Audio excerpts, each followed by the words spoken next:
Yumeniki. Il s'agit là d'un monument du jeu vidéo.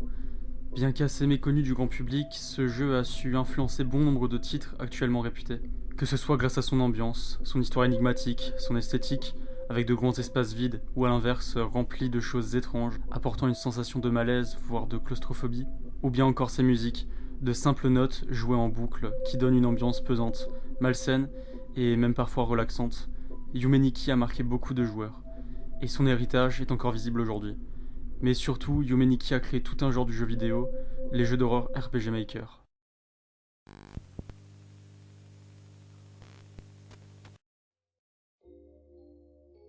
Yumeniki est un des pionniers du genre des horror RPG Maker, un style de jeu créé sur le moteur RPG Maker, permettant la création simplifiée de jeux vidéo, de sorte que n'importe qui peut en créer. Et de par ce fait, des artistes ou des créateurs peuvent ainsi mettre leurs idées sous forme de jeu, sans passer par des années d'apprentissage de programmation. Le tout premier jeu d'horreur fait sur RPG Maker à voir le jour est Corpse Party, qui posera une partie des bases des horror RPG Maker.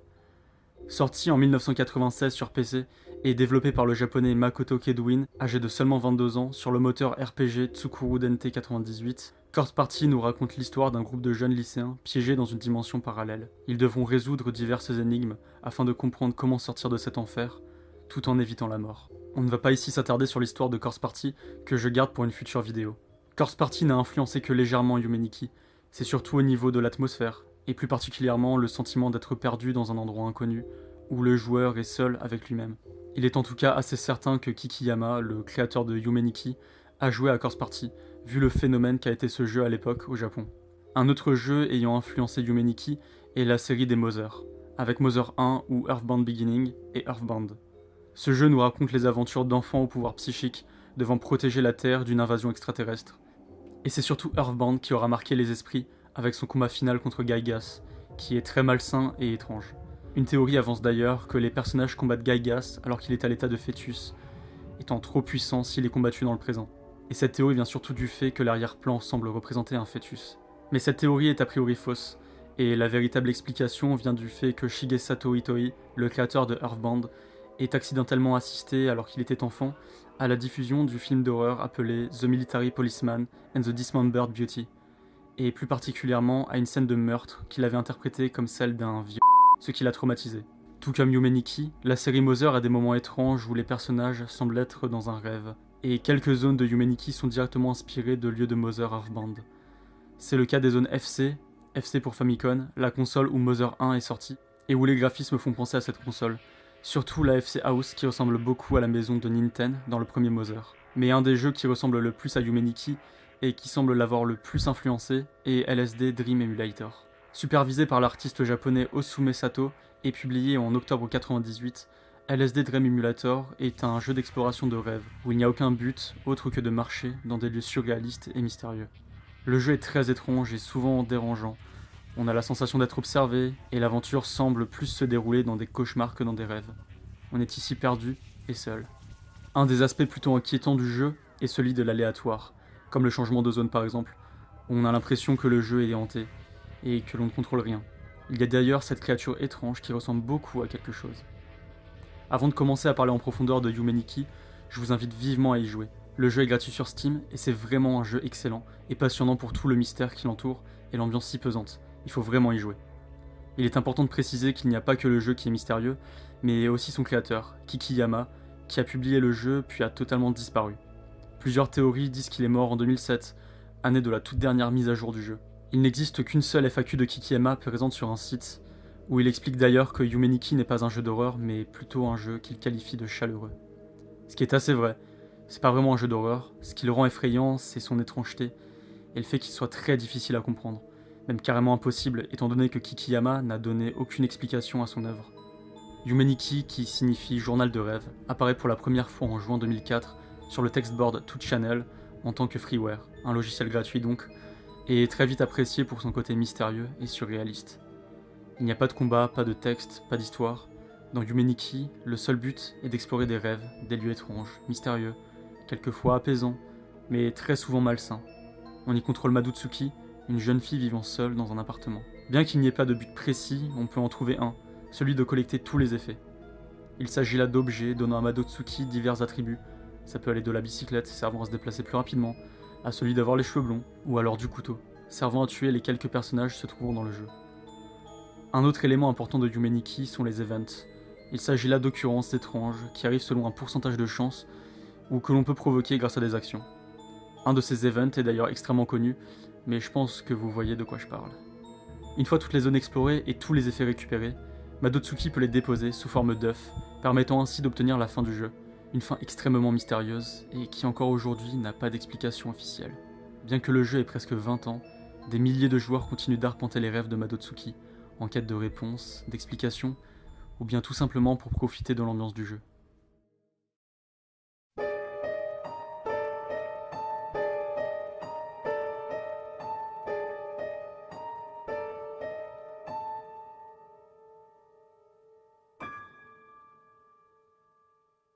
S'il y a bien une chose pour laquelle Yumeniki est réputé, c'est bien pour son ambiance. La thématique du rêve est ici utilisée afin de nous montrer des lieux sombres, parfois vides, semblant nostalgiques, chaleureux, souvent étranges et malsains, dans une esthétique liminal space qui ne donne pas l'impression d'être dans un endroit normal, un endroit créé et pensé par des humains pour des humains.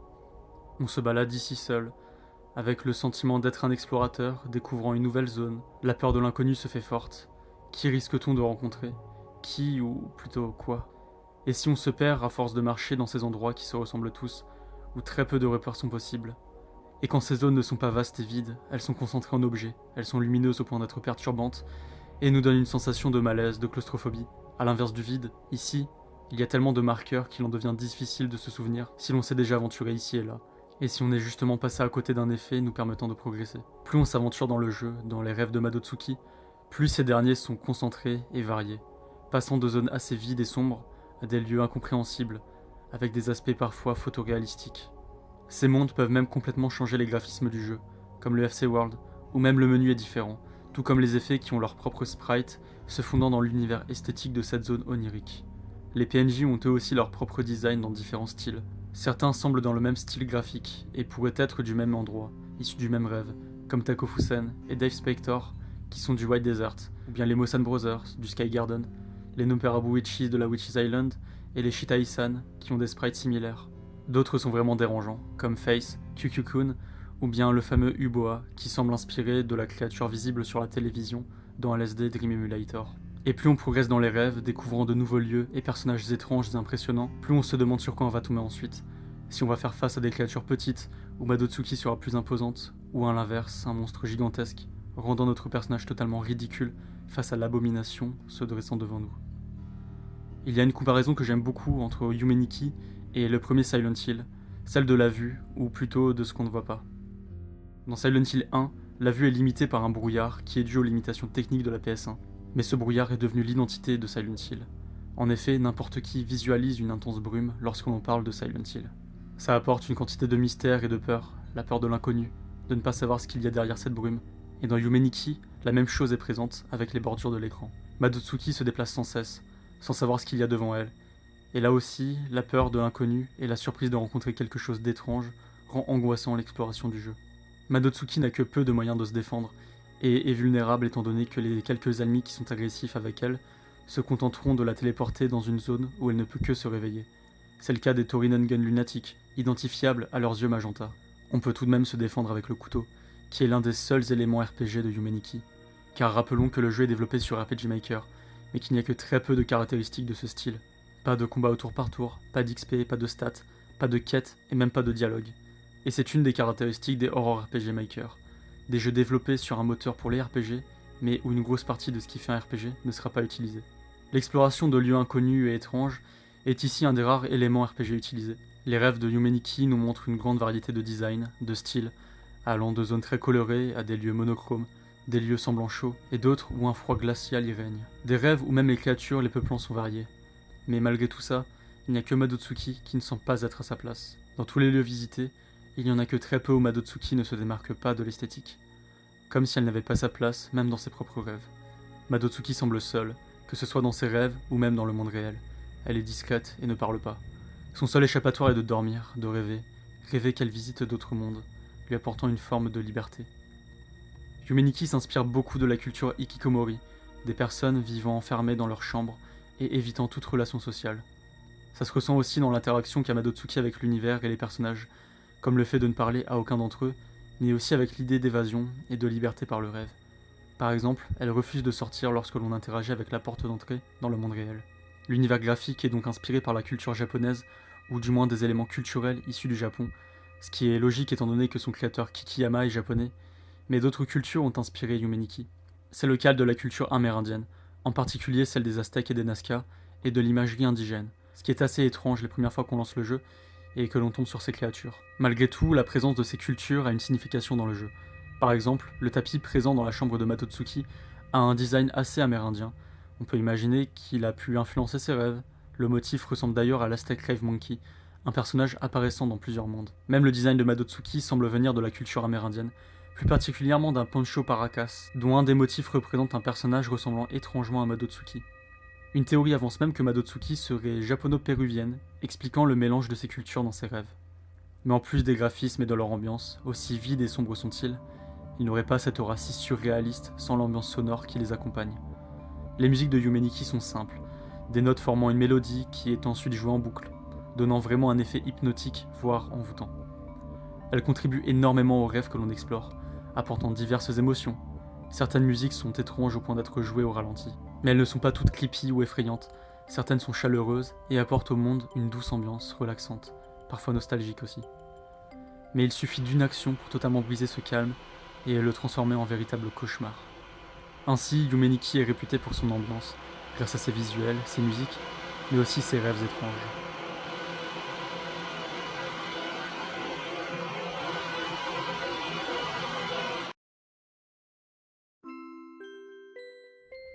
L'univers de Yume Nikki est divisé en plusieurs couches de mondes, dont beaucoup sont connectés entre eux, comme par exemple Hell, un rêve accessible par 6 autres mondes différents. Il en existe plus d'une quarantaine, que l'on peut explorer en trouvant des passages ou en utilisant certains effets, que l'on trouve justement au fur et à mesure de notre aventure dans les rêves de Madotsuki.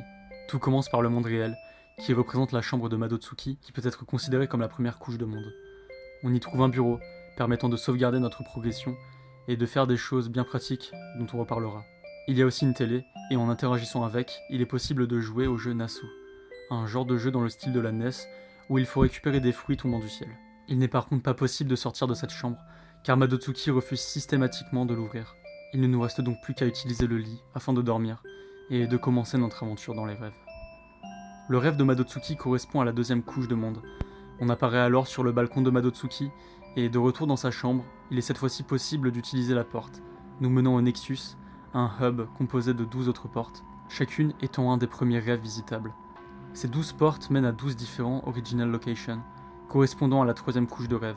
En visitant ces rêves, il est possible d'accéder à des lieux encore plus étranges, plus profonds, appelés Deeper Location, étant la quatrième et dernière couche des rêves. Madotsuki devra donc visiter ces différents rêves afin d'y trouver des effets, ces rêves étant très énigmatiques, étranges, et parfois peuplés de créatures pour la plupart dociles, mais pas toutes. Madotsuki peut d'ailleurs se pincer la joue, afin de se réveiller dans son lit, de s'enfuir de son cauchemar, et de retourner à la réalité. Notre aventure dans Yume Nikki commence par choisir une porte dans le Nexus. En partant de la droite, le premier monde est le Number World, un rêve constitué de couloirs, avec au sol des nombres allant de 0 jusqu'à ce chiffre assez conséquent. Il n'y a pas d'effet dans ce rêve, par contre, il y a 2 events, le premier correspondant à ça, des hiragana, signifiant la lettre A, qui s'active en poignardant un Toriningen qui devient alors lunatique dans une zone remplie de lits. Le monstre nous capture, nous enfermant dans cette étrange pièce remplissant le sol de ce caractère. Un autre event, cette fois-ci plus étrange, est celui de Face. Pour l'obtenir, il faut poignarder un des murs en tirette, ouvrant un nouveau passage, le Stairway. Dans ce passage se trouve un escalier, avec un des personnages les plus étranges et malsains du jeu, Kyukyu-kun. Il est l'un des éléments centraux d'une des théories les plus importantes de Yume Nikki, celle de l'agression sexuelle. On remarque qu'il caresse de façon très malsaine la rambarde d'escalier. Pas besoin de vous expliquer ce à quoi on peut l'assimiler. Mais surtout, Kyu peut aussi signifier le chiffre 9 en japonais, et la touche 9 étant la commande permettant de réveiller Madotsuki, on peut imaginer ça comme un moyen de nous prévenir d'aller davantage plus loin et de plutôt nous réveiller. Car si on continue, on tombe alors sur une porte, et lorsqu'on l'ouvre, l'event de Face nous saute au visage.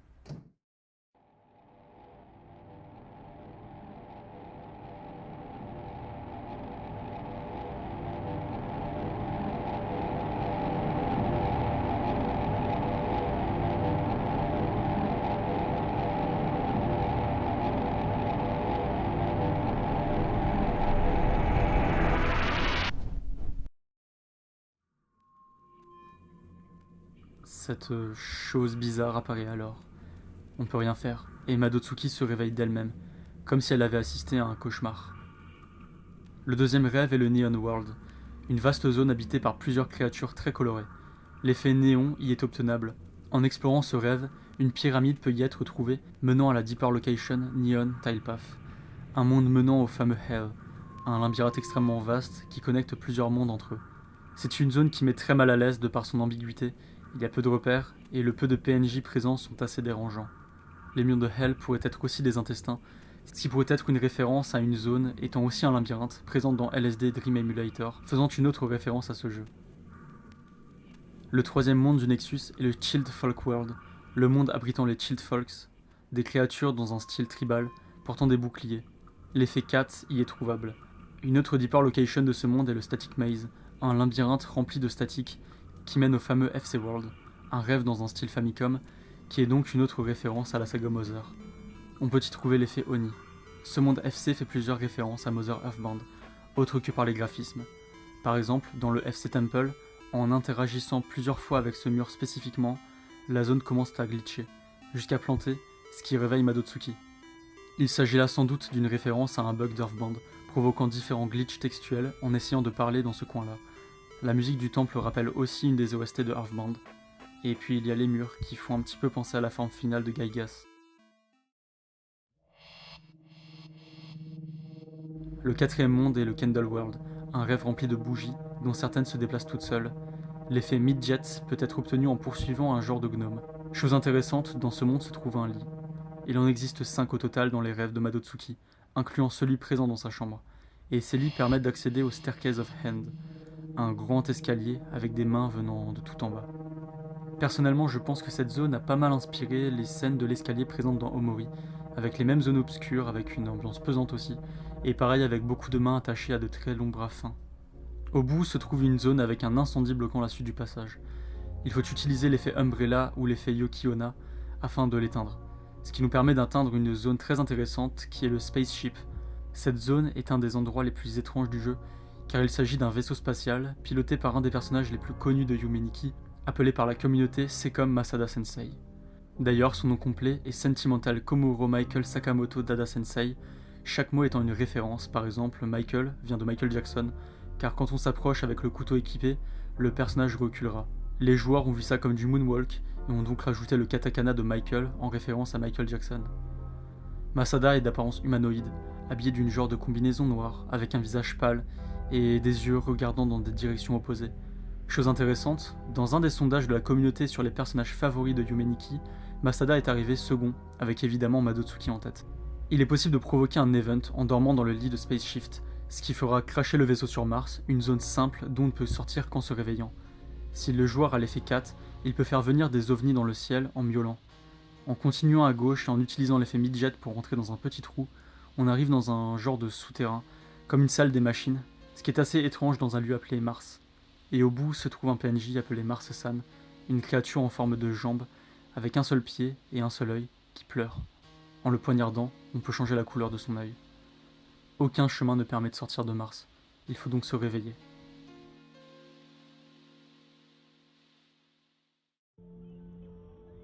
Le cinquième monde est le Able World, qui, comme son nom l'indique, est un monde avec plein d'œils, et plein de membres de corps aussi. En interagissant avec l'un des genres de bras, on peut récupérer l'effet Medamode, qui permet de retourner au Nexus sans devoir se réveiller. Ce monde est assez malsain, avec plein de membres de corps un peu partout, et aussi la présence d'une tête avec la bouche grande ouverte, qui nous mène à une zone appelée le Footprint Path, où il y a des créatures nommées Enkai Shita, qui représenteraient des femmes enceintes, mais décapitées.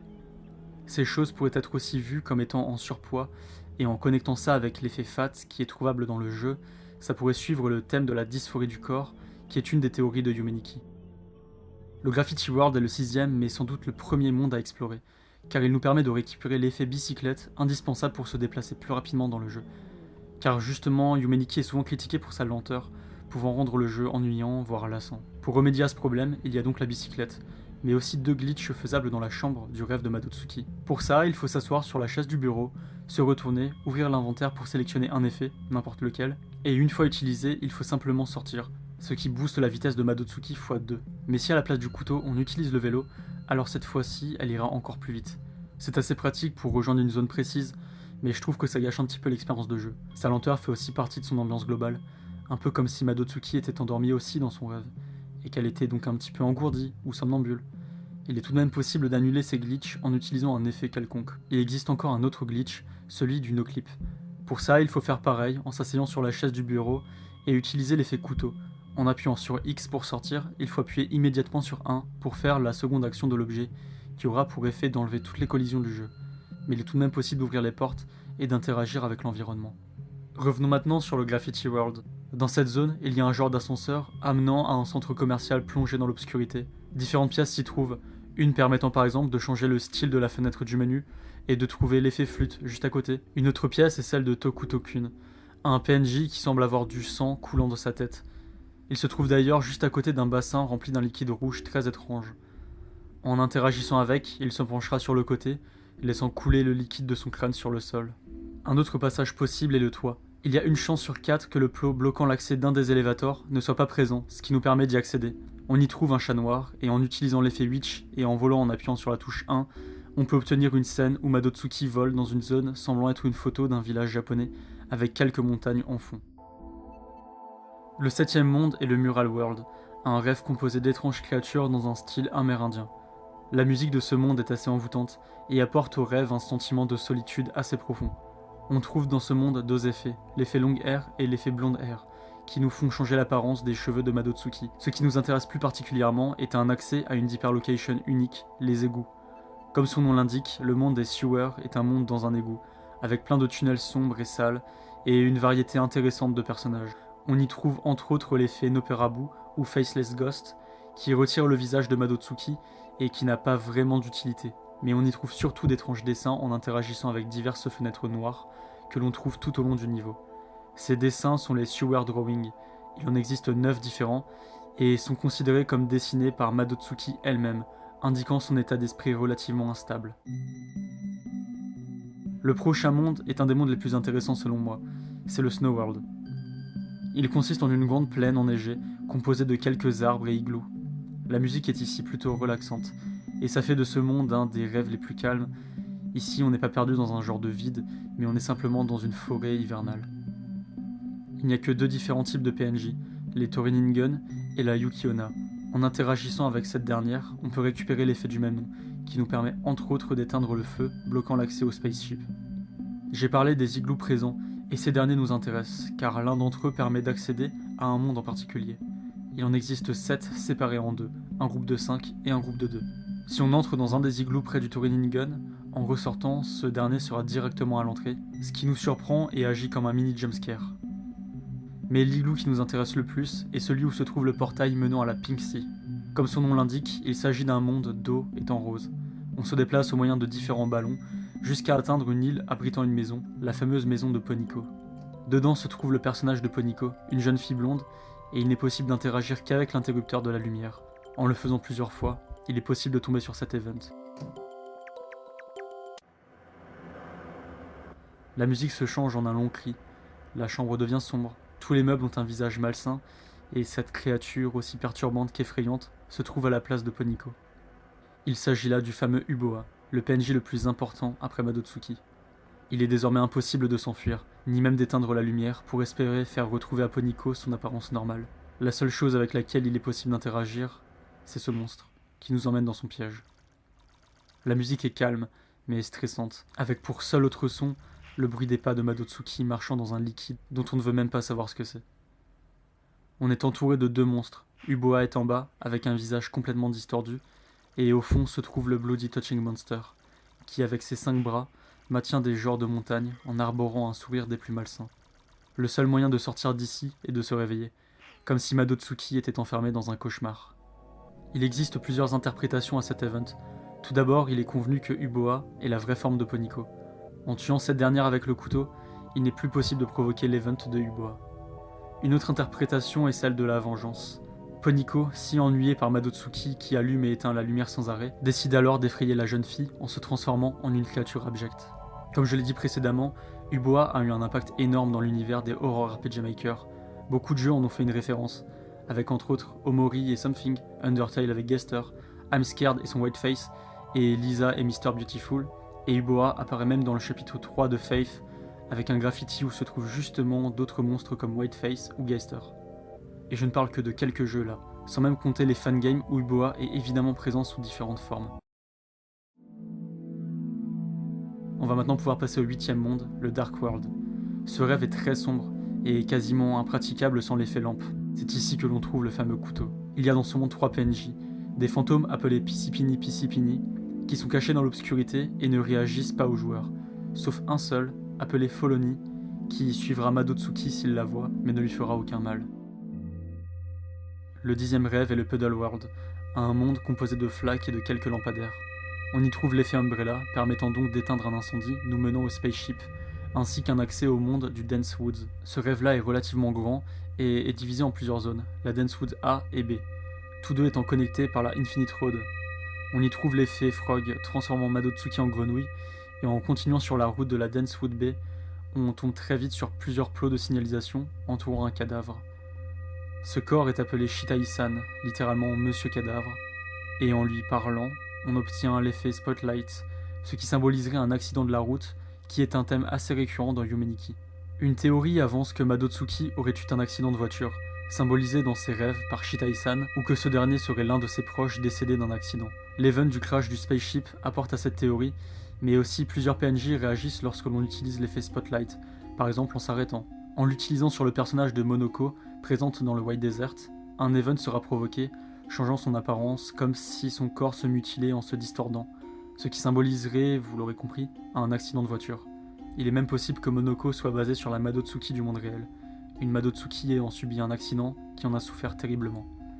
Pour terminer avec cette théorie, il faut préciser qu'un autre PNJ se trouve dans la zone, le Jellyfish.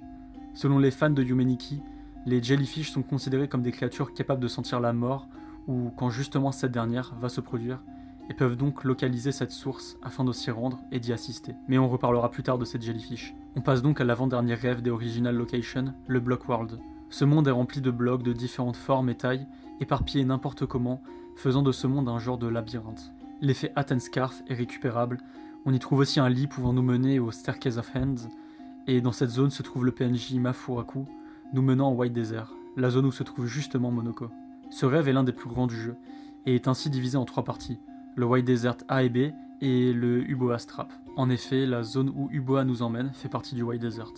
Il existe dans cette zone un grand nombre de PNJ, entre autres Monoko dont j'ai déjà parlé, mais aussi sa sœur jumelle Monoe, un monstre appelé Things with the Quivering Jaw, que l'on peut traduire en la chose à la mâchoire tremblante, et aussi l'un des PNJ que l'on risque de croiser le plus rapidement possible, Takofusen, un genre de ballon blanc volant, qui a une chance sur 36 000 de faire son apparition, et cette chance est jouée toutes les demi-secondes, ce qui fait qu'il est possible de le croiser environ toutes les 30 minutes. Et vu la taille de la zone, il est facilement possible de le croiser 2 ou 3 fois durant l'exploration du désert.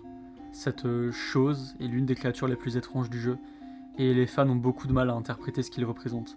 Mais la théorie la plus répandue est qu'il représente un trouble, le Twin Reversed Arterial Perfusion, abrégé en TRAP, et que l'on peut traduire en préfusion artérielle inversée gémellaire, qui est un trouble arrivant à des jumeaux, leur provoquant une malformation qui fera se développer seulement un torse avec une paire de jambes. Selon une étude, il n'y a qu'une chance sur 35 000 que ça arrive à des jumeaux monozygotes, identiques donc. Et une chose intéressante sur cette idée de jumeaux est que beaucoup de PNJ se trouvant dans le White Desert ont un genre de jumeaux ou un binôme, comme Monoko et Monoe, Uboa et le Bloody Touching Monster. Pour revenir sur le terme de monozygote, plusieurs personnages ont leur nom commençant par mono, comme les jumelles Monoko et Monoe, le terme mono indiquant aussi l'esthétique monochrome du rêve. Le White Desert est même uniquement appelé mono en japonais.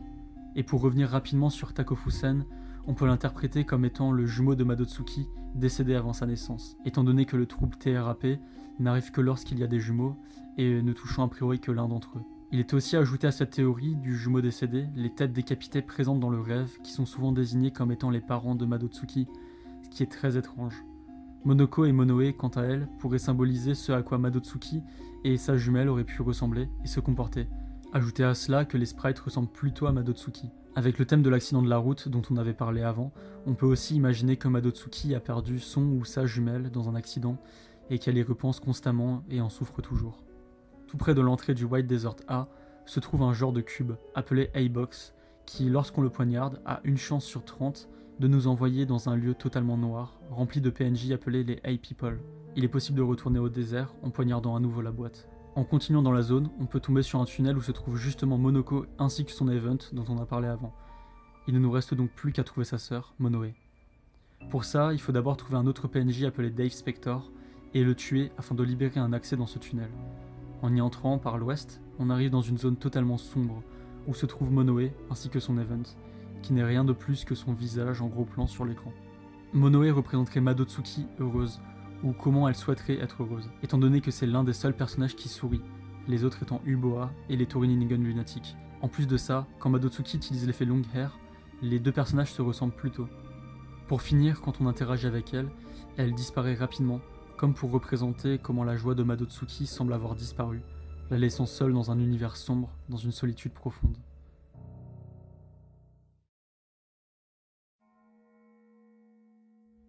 Et enfin, le 12e et dernier rêve des Original Locations, le Forest World. Il s'agit de la première zone que l'on voit dans le manga de Yume Nikki, et on peut y retrouver l'effet Frog à nouveau. La zone est remplie de genres de fantômes de couleurs variées, et des Aztec Rêve Monkeys se trouvent dans l'arrière-plan. En explorant le monde, on tombe sur deux genres de piliers.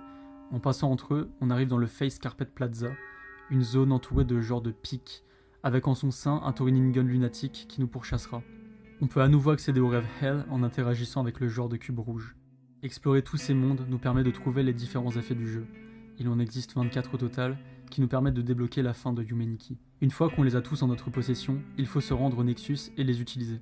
Ils vont alors se changer en œufs.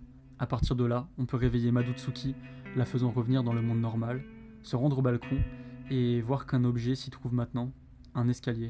En interagissant avec le rebord, Madotsuki se jette dans le vide. L'écran de fin nous montre deux jellyfish, ainsi qu'une tache de sang, nous laissant supposer que Madotsuki est morte.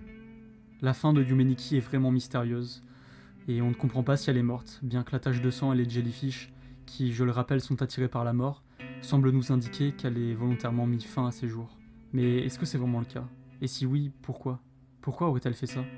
Il n'existe malheureusement aucune réponse officielle, et c'est pour combler ce manque d'informations que beaucoup de théories ont vu le jour, pour tenter d'expliquer ses rêves et la fin de Yume Nikki.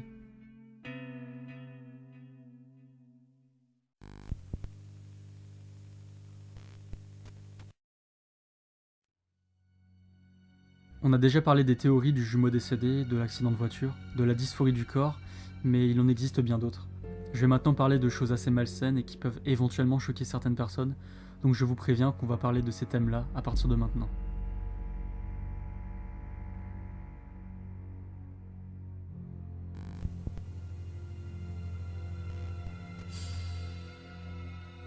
Une des théories les plus répandues pour donner une explication au rêve de Madotsuki est celle du vide et de l'avortement de Madotsuki.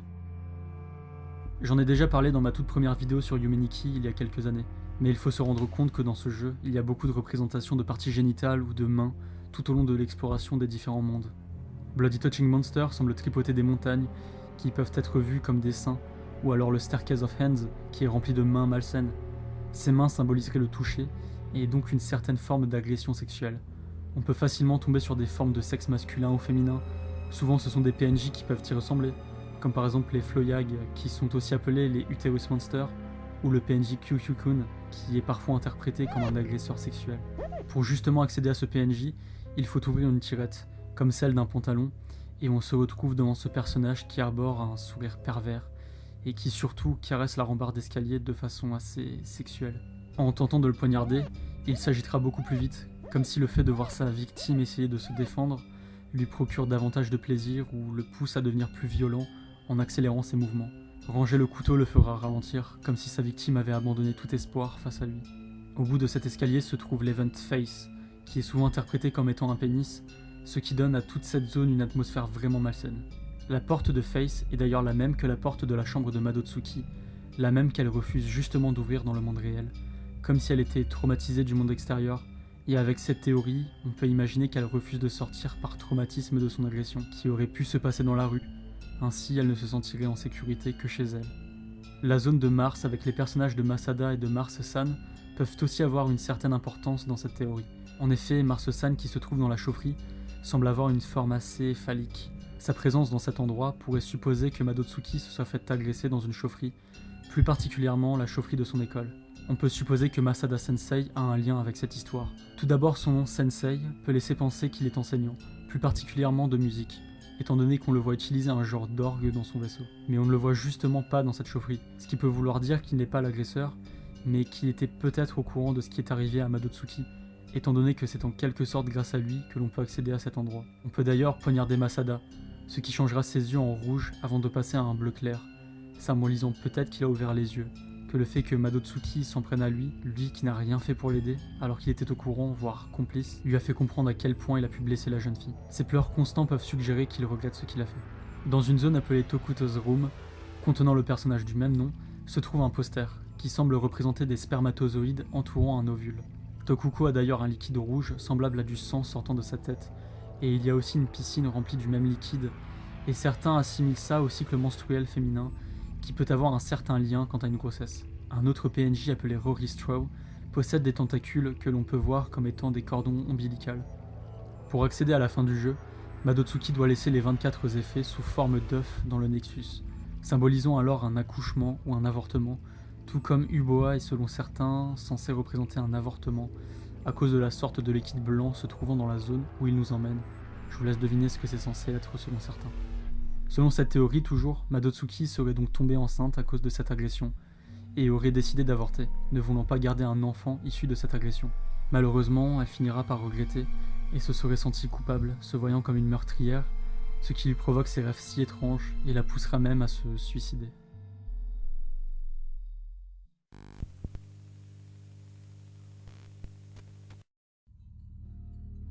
Une autre théorie importante est celle de l'isolation de Madotsuki. Yumeniki ne possède aucun dialogue, et beaucoup de PNJ ignorent Madotsuki lorsqu'elle essaye de leur parler. Certains vont bouger, se déplacer, ou provoquer un event, mais aucun n'adressera la parole à la jeune fille. Les mondes, quant à eux, sont vastes, sombres et globalement vides. On a l'impression de se déplacer dans des mondes désolés et abandonnés. Et les musiques envoûtantes et très répétitives ne nous permettent pas de savoir depuis combien de temps on est en train de les écouter. Ça ne fait qu'accentuer le sentiment de solitude qui nous parcourt durant tout le jeu. Un event du jeu appelé le Torinin Party nous laisse voir 3 PNJ ensemble, semblant s'amuser, alors que Madotsuki, elle, est coincée derrière des plantes, l'empêchant de s'approcher davantage pour les rejoindre, comme si elle était laissée derrière, toute seule.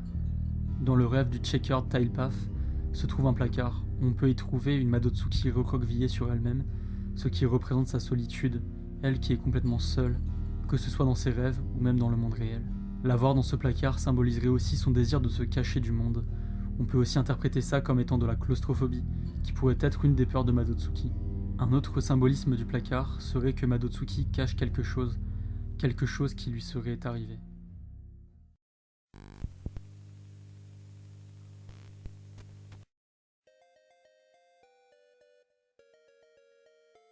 On va maintenant parler d'une théorie un peu plus légère que j'ai appelée la Dream Theory. Cette théorie avance que Madotsuki est piégée dans un rêve depuis le tout début du jeu, bien que pour accéder aux différents rêves il faut dormir, nous laissant supposer que l'endroit où elle dort au début est le monde réel, rien ne nous permet vraiment de le qualifier comme tel, pour la simple et bonne raison qu'il est possible de dormir dans d'autres lits dans les rêves en eux-mêmes pour en atteindre d'autres, comme le Staircase of Hands par exemple, qui est un rêve dans un rêve. L'apparition de l'escalier sur le balcon de Madotsuki est justement étrange, il sort de nulle part, et il s'agit d'un des éléments nous indiquant que le monde que l'on appelle réel pourrait être un rêve.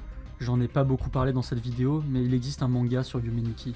Il n'est pas considéré comme canon, mais reste tout de même très intéressant pour tout fan de ce jeu. Si j'en parle maintenant, c'est pour une chose en particulier, le visuel. Yumeniki est un jeu pixelisé, il est donc difficile de voir certaines choses. Par contre, le manga, lui, est très bien dessiné. Et justement, en regardant Madotsuki dans le manga, on se rend compte qu'elle a constamment les yeux fermés. Et c'est pareil dans le jeu, on le remarque beaucoup moins, mais son sprite montre qu'elle a les yeux fermés.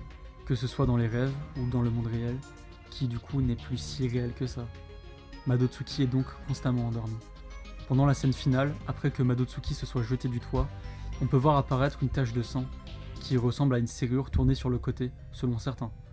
Ce qui pourrait donc symboliser que sa pseudo-mort n'est en fait que sa libération. On va parler d'une dernière notion avant de continuer cette théorie. Connaissez-vous les rêves lucides ?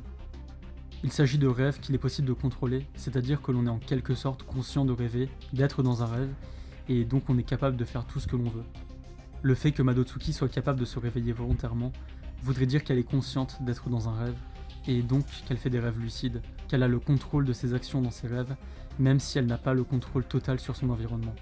Le bureau permettant de sauvegarder est en fait un journal, le fameux Dream Diary donc, qui lui permet de mettre sur papier ce qu'elle a vécu, nous révélant qu'elle se souvient de quelques moments de son rêve, si ce n'est même de leur entièreté.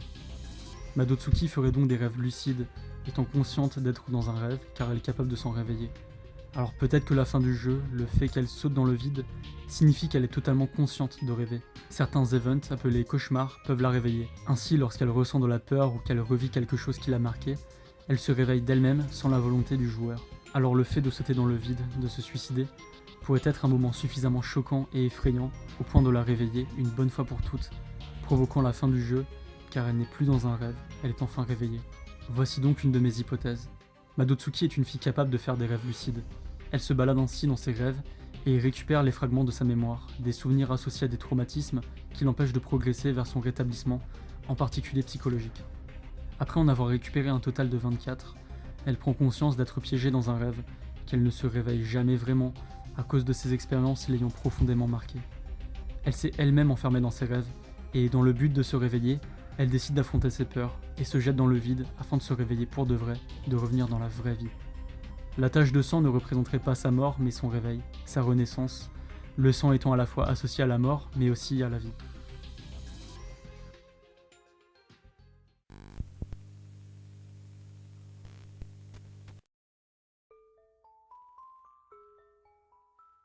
Une autre théorie intéressante est la Asylum Theory.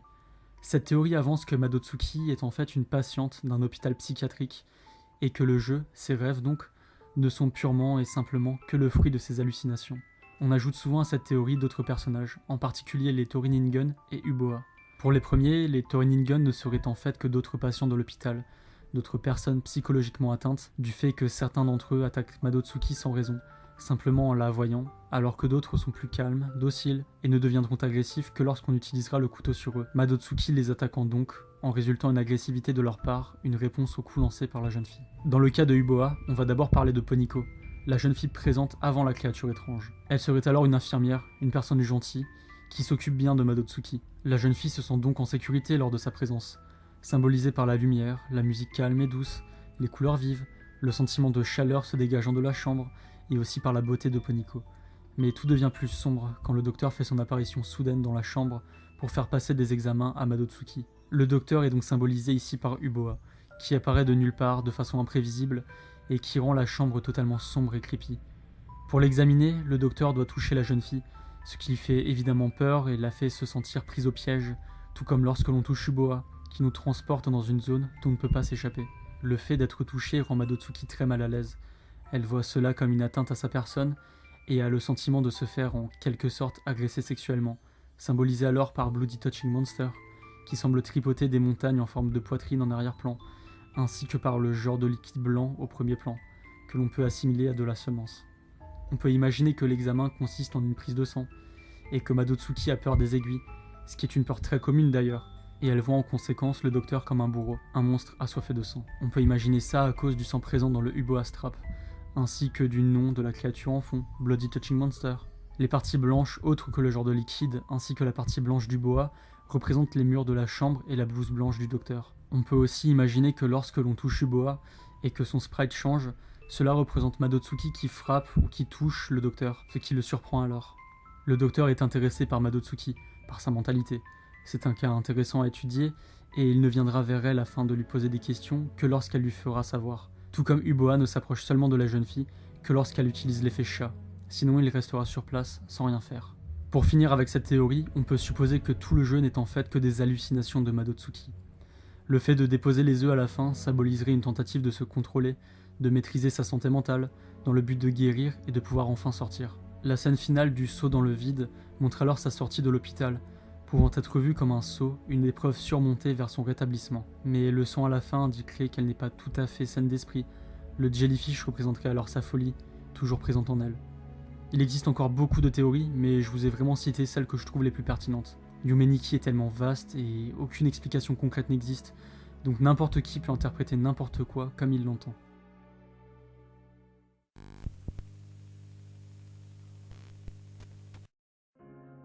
Yumeniki est un jeu si mystérieux, fascinant et effrayant. Effrayant car il ne se passe rien, ou presque, et c'est ce qui rend ce jeu si étrange, qui pousse les joueurs à y retourner, ou alors à le découvrir, alors qu'il est sorti il y a plus de 15 ans déjà. Yumeniki a eu un impact monstre sur le genre de l'horreur, et pas seulement sur des horror RPG Maker, mais même au niveau des jeux beaucoup plus accessibles et appréciés du grand public, comme par exemple Undertale ou même Doki Doki Literature Club. Et n'importe qui s'est intéressé un minimum à Undertale connaît l'existence d'un personnage mystérieux, tapis dans l'obscurité et perdu dans l'espace et le temps. Je parle bien sûr de W.D. Gaster, un des personnages les plus étranges de l'univers d'Undertale. Il suffit de regarder son supposé design pour voir la similarité avec Uboa, sans doute le personnage le plus connu de Yumeniki. Autre que par l'absence de couleur, on remarque que le visage de Gaster ressemble à celui de Uboa, avec le même sourire creepy et des yeux malaisants. Il y a même cette petite extension qui ressemble à du genre de sang sur le crâne. Il est aussi intéressant de noter que dans le Halloween Hack de Toby Fox, une ROM hack de Earthbound faite en 2008 qui contient entre autres la musique Megalovania, il y a un sprite ressemblant énormément à Uboa, indiquant que Toby Fox connaissait Yumeniki et que ce jeu l'avait influencé au point d'en faire une référence. Un autre personnage s'inspirant de Uboa est Something dans Omori. Tout comme pour Gaster, les deux se ressemblent au niveau du sprite, mais un autre fait intéressant peut être relevé. Alors, si vous n'avez pas joué à Omori, je vous invite vraiment à skipper cette partie pour éviter d'être spoilé.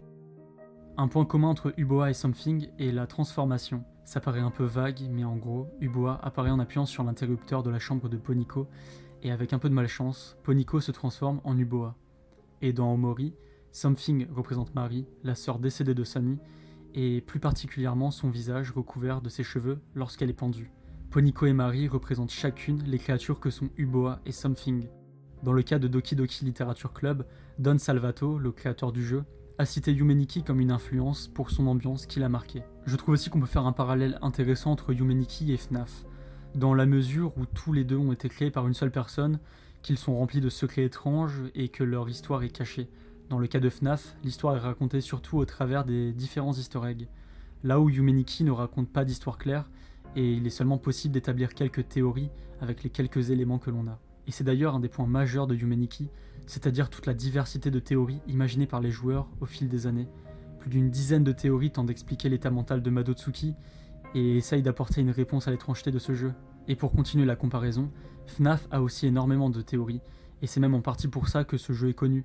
Dans mon cas, j'ai commencé à m'intéresser à FNAF grâce à toutes ces théories en fait.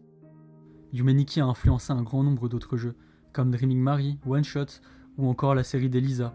Mais surtout, il fait partie des jeux qui a créé le genre des Horror RPG Maker, qui émergera surtout vers 2012 avec des jeux comme Ib, Matt Phaser, The Crooked Man, Witch's House ou encore Lisa the First, qui sont parmi les plus populaires du genre. D'ailleurs, je fais un petit parallèle pour parler du remake de Yumeniki, Yumeniki Dream Diary, dans lequel se trouve un nouveau lieu, le manoir, où se trouve une cartouche de jeu. Cette cartouche contient le jeu Ao Oni, où le but est de sauver Monoe, Monoko et Poniko, tout en étant pourchassé par le Oni bleu du jeu Ao Oni, qui est un autre horror RPG Maker réputé. Mais ce mini-jeu ne fait pas référence qu'à Ao Oni, puisqu'il faut récupérer 3 objets, un briquet, une poupée et un mouchoir, faisant référence aux personnages de Gary, Mary et de Ib. Yumeniki continue toujours à vivre, grâce à son ambiance si particulière, mais aussi grâce aux différents memes, et en particulier ceux sur Uboa. Son design malsain et son apparition si surprenante ont vraiment marqué les joueurs, au point de l'ériger comme une icône d'internet, avec une grande quantité de memes créés, et même un image board un peu à la 4chan existe, Uboa-chan, qui est un forum pour les fans de Yumeniki, mais pas que, puisqu'il vise aussi des personnes assez solitaires, les hikikomori, et à l'inverse de 4chan, Uboa-chan a une réputation de forum calme, relaxant et créatif, car beaucoup d'artistes y partagent leurs œuvres en rapport avec Yumeniki. Mais en plus de jeux relativement connus et d'autres œuvres d'internet, c'est tout un genre du jeu vidéo qui fut influencé par Yumeniki. Personnellement, je trouve qu'il y a 2 jeux ayant créé le genre des Horror RPG Maker, Curse Party et Yumeniki, chacun apportant des caractéristiques qui définiront ce genre. Là où Curse Party apporte plus un côté gore et sanglant, Yumeniki va apporter toute l'ambiance pesante de l'horreur, de la peur de l'inconnu, la peur de ne pas savoir ce qui risque de nous attaquer et comment l'éviter. L'art de Yumeniki, avec ses musiques envoûtantes, ses décors et environnements énigmatiques et abstraits, vont apporter au futur Horror RPG Maker tout le mystère et le charme qui les définissent. Malgré la simplicité de leur graphisme, c'est en partie pour l'ambiance que les joueurs seront attachés à ces jeux, pour tout le lot d'émotions, de frissons et d'angoisses apportés lors de nos sessions nocturnes. Aussi étrange que cela puisse paraître, Yumeniki a aussi grandement influencé les histoires de ses futurs jeux, en poussant les créateurs à faire des jeux relativement mystérieux, où bon nombre de théories verront le jour afin d'expliquer ces éléments si étranges. En d'autres termes, je trouve que Yumeniki a influencé le fond, là où Corpse Party a entre autres influencé la forme de ses jeux. Mais comment parler de l'influence qu'a eu Yumeniki sans mentionner les fangames? Ce jeu a tellement eu d'influence dans le monde de l'horreur qu'il a poussé plein de créateurs à faire leurs propres jeux, et beaucoup ont rendu hommage à Yumeniki. Il existe plus de 500 fangames de Yumeniki, ce qui est juste dément. Parmi les plus populaires, on peut citer Dotflow, Yumetuki, LCD Dim, Answered Prayers, Yumenishi ou encore Deep Dreams. Je prévois une vidéo dédiée aux fangames de Yumeniki, et certains comme Dotflow ou Yumetuki auront leur propre vidéo. Et pour conclure cette vidéo, je voulais parler d'un projet autour de Yumeniki que je trouve vraiment cool. Il s'agit du Yumeniki Online Project, qui est un site vous permettant de jouer à Yumeniki, mais aussi à des fangames du jeu, en ligne avec vos amis. C'est un projet que je trouve vraiment cool, et en plus de ça, il est tout récent, datant de seulement début 2022, et c'est un très bon moyen de découvrir le jeu avec vos amis, parce que bon, faut quand même avouer que la lenteur de Yumeniki peut ennuyer certaines personnes, moi le premier, hein, c'est pour ça que j'utilise souvent le glitch de vitesse. J'espère en tout cas que cette première longue vidéo sur Yumeniki vous aura plu. Les prochaines vidéos traiteront d'autres jeux d'horreur RPG Maker, mais pas que. Globalement, on va toujours rester dans le thème de l'horreur assez underground, donc si ça vous intéresse, pensez à vous abonner, à mettre un j'aime et un commentaire, et je vous dis à une prochaine fois.